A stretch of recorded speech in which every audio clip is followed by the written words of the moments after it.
Magandang araw mga bata! Ako si Miss Jennifer G. Caputol at maaari niyo ako tawagin bilang Teacher Jen. Bago tayo magsimula, tayo muna ay mananalangin. Iyuko ang mga ulo at damhin ang presensya ng Panginoon. Amen!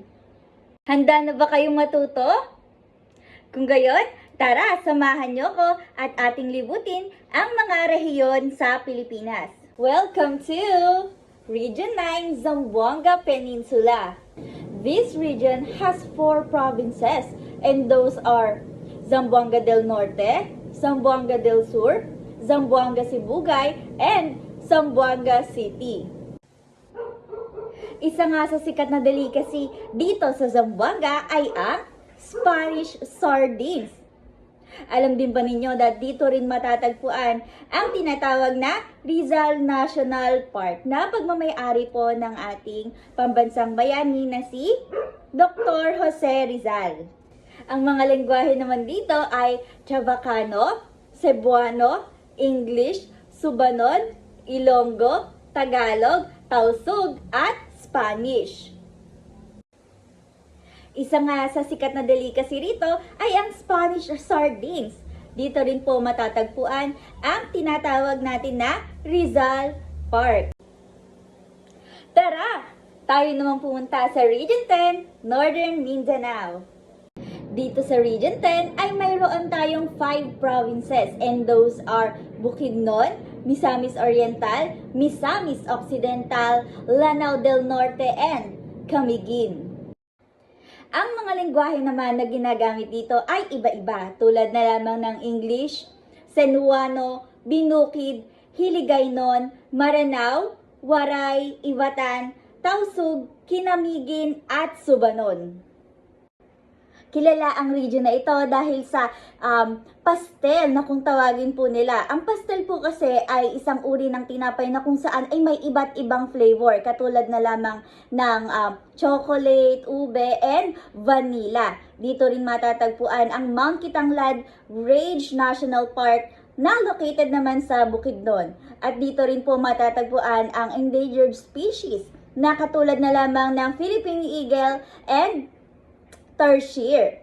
Dito rin po makikita ang pangalawa sa pinakamalaking bulaklak sa buong mundo na kung tawagin ay Rafflesia Schadenbergiana. Tayo namang magtungo sa Region 11, Davao Region. Let's go! Ang Davao Region ay may 6 na probinsya.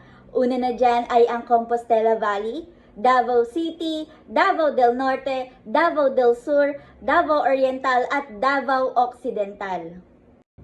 Ang Davao Region nga din po ay matatagpuan sa southernmost part of the country. Dito rin natin makikita ang mga variety of sceneries tulad ng mountains, plantations farms at valleys. Dito rin po natin matatagpuan ang Mount Apo na tinaguri ang highest mountain. Ang mga lengguwahe naman na ginagamit dito ay Davaoeño, Cebuano, Mandayan, Dibabawon, Mansakan, Manobo, Tagalog at Ingles. Kilala ang region na ito dahil sa Japanese tunnel na matatagpuan sa Davao City. It is a tunnel created during World War II by the Filipino prisoners of war so they can escape from the Japanese. Isa rin po sa mga delicacy dito ay ang durian na kung saan ay ginagawa nila itong candy, entry at marami pang iba. Tayo naman ay magtungo sa Region 12, Soc-Sargen Region. Let's go! Alam nyo ba na ang Soc-Sargen ay stands for South Cotabato, Cotabato, Sultan Kudarat, Sarangani at General Santos City. This region has an extensive coastlines, valleys, and mountain ranges. Dito matatagpuan ang longest river sa Mindanao na tinatawag na Rio Grande de Mindanao. Ang pangalawa sa pinakamahaba na river dito sa Pilipinas. Ang mga lengguwahe nga na ginagamit dito ay Tiboli, Blaan, Cotabato, Manobo, Tagbanwa, Hiligaynon, Maguindanao, Tagalog at syempre Ingles. dahil sa Japanese abandoned World War bunker na located naman sa General Santos City.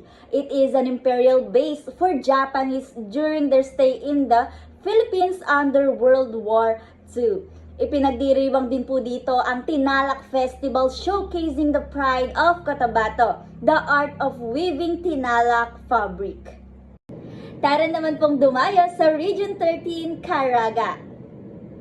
Ang Caraga ay binuo through Republic Act 7901 noong February 23, 1995. It consists of Agusan del Norte, Agusan del Sur, Dinagat Island, Surigao del Norte, and Surigao del Sur. Ang word na Caraga was originated from the Visayan word Kalagaan. Kalag means soul or people, and an being land. Itong region nga po na ito ay kilala dahil sa talaga namang maipagmamalaking ganda ng Surigao Island. It is an island getaway for tourists locally and internationally. Sikat din dito ang pagkain na ang tawag ay adobong sahang o isang uri ng sea snail na sagana sa mga dagat ng Surigao. Tara naman ngayong magtungo sa Cordillera Administrative Region o CAR. Ang CAR ay binubuo ng mga probinsyang Apayao, Abra, Kalinga, Mountain Province at Ifugao. Cordillera Administrative Region was created through Executive Order number 220, 1987 and was strengthened by Republic Act 6777 in 1989. Ang mga language naman dito ay Tagalog, English, Ilocano, Kalinga, Ifugao, Iloco, Kankanaey at Ibaloy. Ito po ay kilala dahil sa tourist attraction na tinatawag nilang Buscalan Village na matatagpuan sa Tinglayan, Kalinga Province. It caught the attention of every tourist, both local and international, due to the popular ethnic Tatric culture of Butbut tribe headed by Apo Wang-od. Tayo naman pong magpunta sa National Capital Region or NCR. NCR was known as the center of financial, educational, political, and cultural progression. Mostly, ang lengguwahe po na ginagamit dito ay Tagalog at English lamang. Kilala nga rin po ang NCR dahil sa Bonifacio Monument na matatagpuan sa Caloocan City. Isa na rin po dito ang famous na University of Santo Tomas, one of the oldest university in Asia that opened in 1611 at Intramuros, Manila as Colegio de Santissima Rosario. Ayan, may natutunan ba kayo sa ating pinag-aralan ngayon? Kung gayon, ilabas po ninyo ang inyong mga lapis dahil kayo ay may sasagutan. Okay, so for your assignment, pakitandaan po at pakisulat sa inyong mga notebook.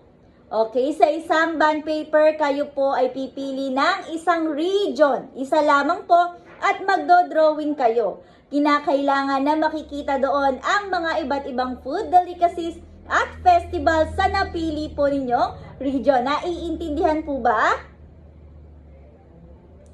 Okay, kung gayon, paalam! Maraming salamat sa pakikinig. Sa susunod muli. Bye!